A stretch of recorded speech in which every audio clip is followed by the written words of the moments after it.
रातें बीतती गई, डरावनी घटनाएं जारी रहीं। सभी गांव वाले इस बात पर दिन रात चर्चा करते थे। अरे भैया, तुम्हें पता है कि रात को उस फूड स्टॉल में मैंने एक अजीब रोशनी इधर उधर घूमते हुए देखी है। भाई जी, आजकल तो पता नहीं क्या अजीबो गरीब होता रहता है, मेरी तो कुछ समझ में नहीं आता है। हाँ। भाई जी, वो अजीब रोशनी तो दिखी दिखी, पर मुझे तो कुछ आवाजें भी सुनाई दी। ऐसा लग रहा था कि कोई औरत गरम गरम तेल में खाना तल रही है, और तो और बर्तनों के खड़कने की भी आवाजें आती हैं। हाँ। भाई, मैं तो कह रहा हूँ पहले ही जादू टोना हो रहा है हमारे गांव में। जल्दी ही बंगाली बाबा को बुलाना पड़ेगा। हाँ। हाँ भाई, तुम सही तो कह रहे हो, लेकिन मुझे तो लगता है कि राज और मीरा मरने के बाद आत्मा बनकर यहीं फूड स्टॉल के पास भटक रहे हैं। हाँ भाई, ये भी हो सकता है, हम कुछ नहीं कह सकते हैं। अगर जो तुम कह रहे हो वो सही हुआ तो राज और मीरा कहीं हम पर हावी ना हो जाए। उन दोनों आदमियों की बातें एक गांव में रहने वाली लड़की सुन लेती है। उस लड़की का नाम अनामिका होता है। अनामिका बहुत ही बहादुर और समझदार लड़की होती है। मुझे तो लगता है कि मुझे ही रात को जाके पता करना पड़ेगा कि आखिर माजरा है क्या। आधी रात को पता चलेगा कि वो अजीब रोशनी जो मंडराती है वो क्या है और वो आवाजें किसकी आती हैं। अनामिका रात को अपनी टॉर्च लिए जांच के लिए निकल जाती है और उस फूड स्टॉल के पास जाके खड़ी हो जाती है। अनामिका को फूड स्टॉल के पास कुछ रोशनी दिखाई देती है। अनामिका आश्चर्यचकित हो जाती है और आगे बढ़कर देखती है। अनामिका देखती है कि राज और मीरा की आत्मा फूड स्टॉल में पकौड़ियाँ तल रहे हैं और आपस में बातें कर रहे हैं। अनामिका को कुछ समझ नहीं आता और उसका दिल जोरों से धड़क उठता है, लेकिन वो हिम्मत जुटाकर बोली, तुम कौन हो?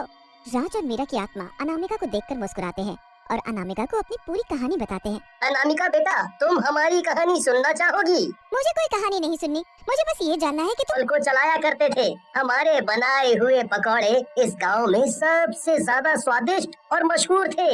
हमारे यहाँ पकौड़े खाने के लिए सारे गांव वाले भीड़ लगाया करते थे। लेकिन ऊपर वाले को कुछ और ही मंजूर था। एक दिन हमारे साथ दुर्घटना हो गई और हमारी मौत हो गई। फिर हम दोनों आत्माएं बन गए क्योंकि हमें मुक्ति नहीं मिली।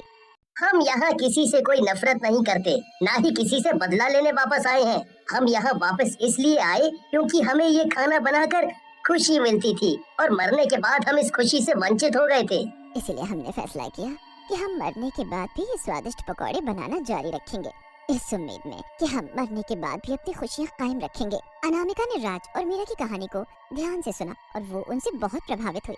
मुझे आपकी कहानी बहुत पसंद आई। मैं अब आपकी सारी बात समझ चुकी हूँ, पर मेरा ये विचार है कि क्यों ना आप दोनों अपने स्वादिष्ट पकौड़े एक बार फिर से गांव वालों को बेचा करें। आप फिर से उन्हें स्वादिष्ट पकौड़ों का स्वाद चखाएं और उन्हें खुश रखें। नहीं नहीं अनामिका, हम तुम्हारे सुझाव से बहुत खुश हैं, लेकिन हमारे लिए ये करना बहुत मुश्किल है। अनामिका, हमें देखकर सारे गांव वाले डरने लगेंगे और हम यहाँ उन्हें डराने के मकसद से नहीं आए हैं। मैं आप दोनों को ये विश्वास दिलाती हूँ कि जैसा आप सोच रहे हैं ऐसा कुछ भी नहीं होगा।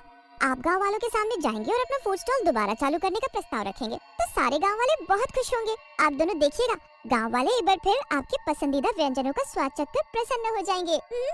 अनामिका की बातें सुनकर राज और मीरा प्रोत्साहित हो जाते हैं और गाँव वालों के सामने प्रकट होने का फैसला कर लेते हैं। अगली सुबह अनामिका जोर जोर से गाँव वालों को आवाज लगाकर इकट्ठा होने को बोलती है। सुनो सुनो सुनो गाँव वालों, जल्दी बीच चौराहे पर इकट्ठे हो जाओ।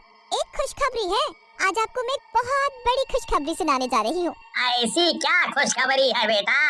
हम लोगों को इतनी हड़बड़ी में क्यों इकट्ठे होने को बोला है? मैं जानती हूँ आप लोग राज और मीरा जी को बहुत याद किया करते हैं, उनके हाथ के बनाए हुए पकौड़े भी आप बहुत याद करते हैं, लेकिन अब आप लोगों को उदास होने की कोई जरूरत नहीं है क्योंकि राज और मीरा मरने के बाद आप लोगों की सेवा में हाजिर हैं। ये कैसी बात कर रही हो बेटी? हमें कुछ समझ नहीं आ रहा है। अरे रुको चाचा, मैं बताती हूँ ना। आप लोग बातें किया करते थे कि रात को फूड स्टॉल से अजीब अजीब रोशनी दिखाई दिया करती थी और आवाजें भी सुनाई दिया करती थी। वो रोशनी और आवाजें किसी और की नहीं बल्कि राज और मीरा की ही थी। सारे गांव वाले अनामिका की बातें सुनकर चौंक जाते हैं। अरे अनामिका बिटिया, ये क्या बात कर रही हो तुम? राज और मीरा तो मर चुके हैं, वो दोनों वापस कैसे आ सकते हैं?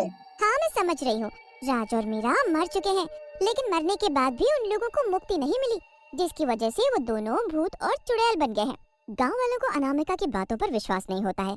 अनामिका सभी गांव वालों के अस्पष्ट चेहरों को देखकर समझ जाती है मैं समझ सकती हूँ कि आप लोग अभी भी मेरी बातें नहीं समझेंगे, इसीलिए मैंने यहाँ राज और मीरा को आने को बोला है। ये कहते ही राज और मीरा वहाँ सभी गांव वालों के सामने प्रकट हो जाते हैं। सारे गांव वाले राज और मीरा की आत्माएं देखकर डर जाते हैं और जोर जोर से चिल्लाने लगते हैं। आप लोग सब शांत हो जाए और शांति से हमारी बात सुनिए। सभी गांव वाले राज को सुनने के लिए शांत हो जाते हैं। मैं जानता हूँ आप सब हम दोनों से डर रहे हैं, लेकिन हम आप लोगों को जरा भी हानि पहुँचाने नहीं आए हैं। मैं और राज हम दोनों ही इस गांव का हिस्सा हैं। हम सब एक परिवार की तरह हैं। हम आप लोगों को हानि पहुंचाने का सोच भी नहीं सकते। हम बस आपसे एक गुजारिश करने आए हैं। हमें मरने के बाद भी शांति नहीं मिली क्योंकि हम खाना बनाने की खुशी से वंचित हो गए थे। हमारे मरने के बाद भी आप लोग हमारे बनाए हुए पकौड़ों का स्वाद चखना चाहते हैं, इसी में हमारी खुशी है। जब तक हम इस काम को करते करते संतुष्ट नहीं हो जाते तब तक हमें मुक्ति नहीं मिल सकती। इसीलिए हम आपकी मदद चाहते हैं। हम अपना फूड स्टॉल दोबारा से शुरू करना चाहते हैं। क्या आप सब हमारी मदद करेंगे? गांव वाले राज और मीरा की बातें सुनकर भावुक हो जाते हैं। हाँ हाँ राज और मीरा,